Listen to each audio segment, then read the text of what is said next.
You step into the garden on a damp May morning, the kind where the air still carries a bite from those late spring chills, and you notice it right away. The tomato seedlings you started indoors look a little lost, their leaves hanging soft and pale even though the soil feels moist under your fingers. You've watered them faithfully, but something's missing. Instead of heading to the garden center for another bag of this or that, you pause, reach into the kitchen scraps bin, and remember the quiet wisdom that older hands once passed along without fanfare. Those folks didn't chase expensive fixes, they simply paid attention to what the garden already had to offer, turning everyday leftovers into the very things that coaxed stronger roots, sweeter fruit, and steadier growth. I've walked that same path in my own small patch for more years than I care to count, first in the cooler, misty corners of Northern Europe, and later in the changeable Midwest where late frosts still sneak in. What I've learned is that the biggest harvests often come not from buying more, but from listening closer. Let me share some of the simplest May wins that have turned my own garden around time and again. Things you can start this week, no fancy tools required, just a little curiosity and a willingness to let the soil do what it does best. When the ground feels sluggish after winter, the first place I look is the kitchen counter. Take those handfuls of raw rice you might otherwise toss. A few mornings ago, I sprinkled a light layer around the base of some drooping peppers, then scratched a thin veil of soil over them. Within days, the plants perked up, their color deepening as if someone had whispered encouragement to the roots. The rice breaks down slowly, feeding the beneficial microbes that keep harmful fungi at bay and helping the soil hold on to life. It's not magic. It's simply giving the underground world the carbon it craves. In humid zones across the southern US or rainy stretches of the UK, this trick has saved me from root rot more times than I can remember. Just a light sprinkle, nothing more. And suddenly the plants stand taller, ready for the warmer days ahead. Eggshells have become my quiet calcium crew. Every breakfast I rinse the shells, let them dry on an old tray until they snap like autumn leaves, then crush them between my palms into jagged bits. I scatter them beneath tomatoes, peppers, and even the delphiniums that lean too easily in the wind. The sharp edges send slugs and snails packing. They simply won't cross that gritty line, while the shells slowly dissolve, feeding the soil the calcium that strengthens cell walls and wards off blossom end rot. In my neighbor's clay-heavy plot in Ohio, we tried this last season and watched the stems grow stout enough to hold fruit even through a summer storm.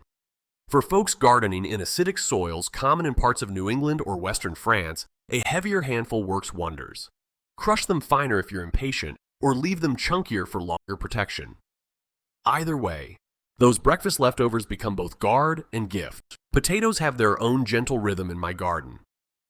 Instead of wrestling with a shovel and hilling up heavy soil, I lay the seed potatoes right on the surface in a sunny corner, then blanket them with a generous layer of straw or dried leaves, 2 hands deep, nothing less. As the shoots push upward, I simply add another light topping, letting the plants breathe easy. Come harvest, I pull the mulch aside and the tubers lift out clean, skin smooth and unscarred. The straw holds moisture without sogginess, invites earthworms to aerate, and slowly turns into rich humus. I've used this method in raised beds here and in cooler Scottish allotments where the soil stays cold longer. The potatoes still bulk up beautifully. Last year my yield nearly doubled, and the best part? No back-breaking digging, just a gentle push of the hand through fragrant straw. Keeping 4-legged visitors out without turning the garden into a fortress is another quiet victory. A sprinkle of cayenne pepper around the beds does the trick for rabbits and squirrels. The heat in the capsaicin irritates their sensitive noses and paws without harming a single leaf or tainting the flavor of what we grow. After every rain, I refresh the line, and the animals learn quickly that this patch isn't worth the bother. In my friend's suburban plot near Chicago, where deer wander in at dusk, we added a few crushed garlic cloves to the mix, and the browsing stopped almost overnight. It's a gentle reminder that nature responds to scent long before it needs a fence. Some of the most surprising helpers come from things we usually sweep away. Human hair, collected from a brush or comb, carries nitrogen that greens up leaves like nothing else. I tuck it along the edges of beds or right at the base of hungry crops. The slow release feeds the soil while the familiar human scent quietly discourages deer. I've seen it work wonders on leafy greens in both temperate European summers and the variable springs of the Pacific Northwest. And when frost threatens those tender seedlings, I save empty plastic milk jugs, cut the bottoms off, and set them over each plant like little cloches. Lift them in the morning so the sun can reach in and the plants stay snug through the night. It's a simple greenhouse that costs nothing and has saved more young brassicas than I can count. Watering worries melt away with a recycled plastic bottle. Fill it, poke tiny holes in the cap, bury it neck down near thirsty roots, and the soil draws what it needs as it dries. I use this for potted herbs on the patio during weekend getaways. Basil stays lush, no wilted leaves waiting when I return. In hotter Mediterranean-style climates of Southern Europe or the American Southwest, it keeps moisture steady without constant checking. Old potting soil gets a second life too. I remove the top third where roots have exhausted the nutrients, loosen what remains, and stir in fresh compost and a sprinkle of slow-release goodness from the compost bin. The microbes that already call it home jump back to work, and new plants settle in faster than if I'd started with sterile bags from the store.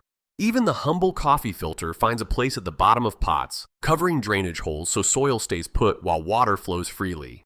No more muddy streaks on the balcony, no more lost nutrients. And for plants showing that telltale yellowing, iron deficiency, I drop a few rusty nails into a jar of water, let them steep a couple of days, then use the liquid as a gentle tonic every couple of weeks. Roses and hydrangeas respond with deeper greens and bolder blooms. It's the kind of fix that feels almost too simple until you see the results.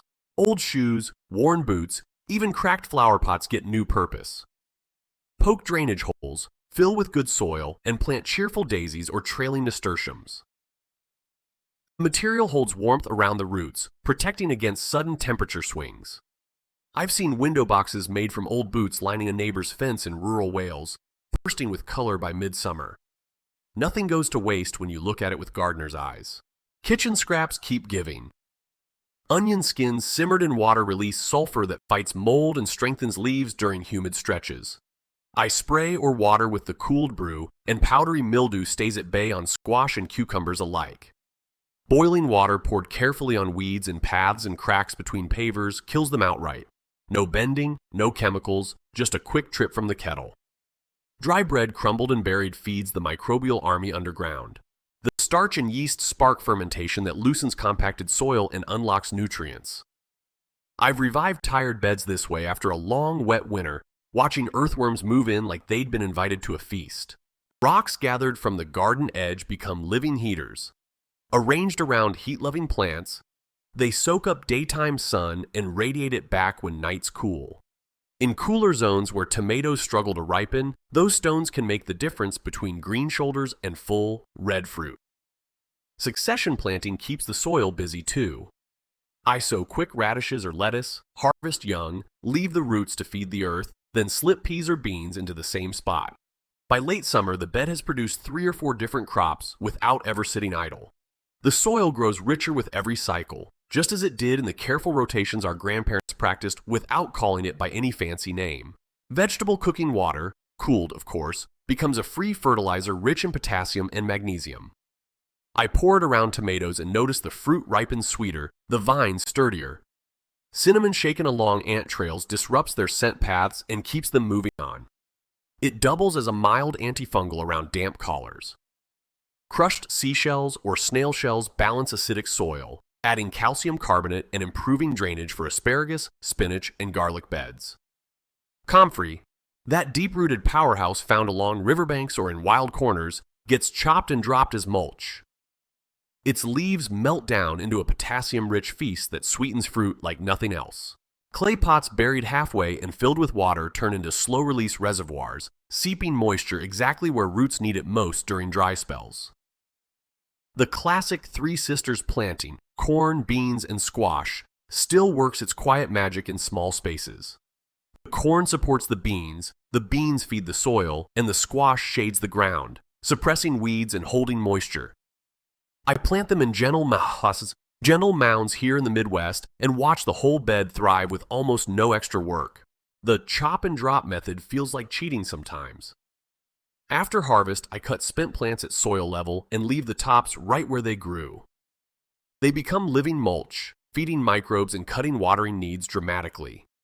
In no-dig beds, this approach has turned heavy clay into crumbly loam over just a couple of seasons. Even tools get a second life. Rusty shears soaked overnight in white vinegar come clean with a light scrub, ready for another decade of gentle pruning. Stinging nettles, those prickly volunteers, become a potent tea after fermenting in a bucket for 10 days. Diluted, it greens up tomatoes and peppers faster than any store-bought tonic I've ever tried. Banana peels buried near tomato roots deliver potassium that translates straight into sweeter, firmer fruit. A garlic and chili spray, steeped in the sun for a couple of days, sends aphids and caterpillars packing while sparing the beneficial insects. A handful of forest soil mixed into garden beds brings in a whole community of microbes that turn ordinary dirt into living, breathing earth. Crop rotation keeps pests guessing and nutrients balanced. I move leafy greens, roots, legumes, and fruits around the beds each year, watching the garden stay healthy without intervention. Worm towers, simple buried buckets filled with kitchen scraps, let earthworms do the fertilizing for me, aerating soil as they travel. Coffee grounds scattered lightly improve structure and deter slugs. And yes, I still talk to my plants while I work. The gentle habit slows me down, helps me notice the first signs of trouble. And somehow the garden seems to listen. Geraniums planted along paths repel mosquitoes and beetles with their bold scent.